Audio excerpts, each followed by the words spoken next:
भगवान राम से जुड़े पवित्र स्थलों के दर्शन की इच्छा रखने वाले तीर्थ यात्रियों के लिए भारतीय रेलवे ने बड़ा तोहफा दिया है।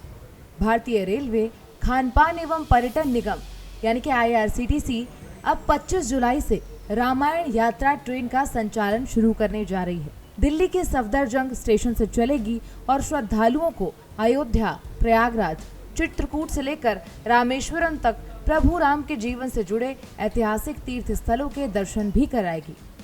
और ये सफर 16 रातों और 17 दिन का होगा, यानी कि ये विशेष यात्रा कुल 16 रातों और 17 दिनों की होगी।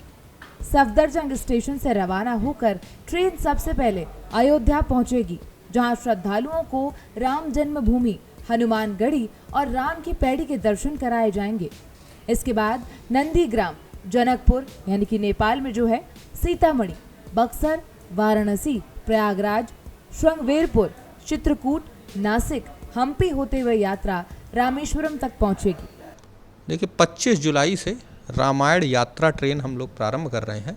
ये दिल्ली के सफदरजंग से प्रारंभ होगी और इसमें बहुत सारे जो स्थल ऐसे हैं जो भगवान राम से जुड़े हुए हैं, चूँकि ये मुख्य रूप से आस्था का विषय है और बहुत सारे हमारे क्षेत्र के हों या पूरे भारत के हों यात्री हैं वो इन स्थलों को विजिट करना चाहते हैं।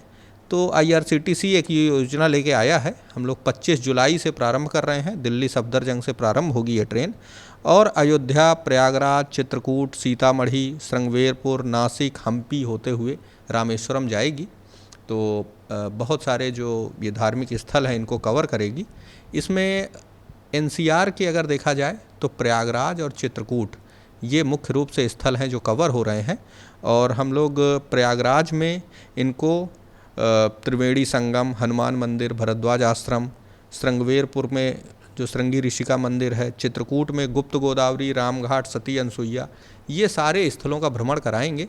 तो निश्चित रूप से तीर्थयात्रियों के लिए ये एक IRCTC की और भारतीय रेलवे की एक बड़ी सौगात है, एक बड़ी उपलब्धि रहेगी कि लोग इन धार्मिक स्थलों को विजिट कर सकेंगे। ये 25 जुलाई से ये यात्रा प्रारंभ हो रही है। किस तरह से लोग इसमें रजिस्ट्रेशन करा पाएंगे? ये जो है 16 रात और 17 दिन का एक कार्यक्रम है और इसमें IRCTC की साइट के माध्यम से जाके आप लोग इस पर बुकिंग कर सकते हैं। और इसमें न केवल यात्रा बल्कि जहाँ पे भी अरेंजमेंट ऐसा होता है कि लोगों को रुकने के लिए अरेंजमेंट करना होता है, प्लस उनको लोकल ट्रांसपोर्ट के लिए इन स्थलों को ले जाने के लिए, वो सारा पैकेज उसमें उपलब्ध है। विभिन्न क्लास वाइज उसमें कैटेगराइजेशन किया गया है और उसके चार्जेस पे करके आप उसकी बुकिंग करा सकते हैं। Introduction Shashikant Tripathi, CPRO, north central railway. इतना ही नहीं, रामायण यात्रा में अयोध्या, नंदीग्राम, जनकपुर, सीतामढ़ी, बक्सर, वाराणसी, प्रयागराज, श्रृंगवेरपुर, चित्रकूट, नासिक, हम्पी और रामेश्वरम जैसे प्रमुख धार्मिक स्थलों के दर्शन कराए जाएंगे। इनमें राम जन्मभूमि, हनुमानगढ़ी, भरत कुंड, राम जानकी मंदिर, परशुराम कुंड, तुलसी मानस मंदिर, काशी विश्वनाथ मंदिर, त्रिवेणी संगम, श्रृंग ऋषि मंदिर, गुप्त गोदावरी, त्रयंबकेश्वर मंदिर, विरूपाक्ष मंदिर और रामनाथ स्वामी मंदिर शामिल हैं। रामायण यात्रा ट्रेन का संचालन 25 जुलाई से शुरू हो जाएगा। आपकी इस पर क्या राय है, हमें कमेंट बॉक्स में जरूर बताएं। देखते रहिए भारत एक्सप्रेस।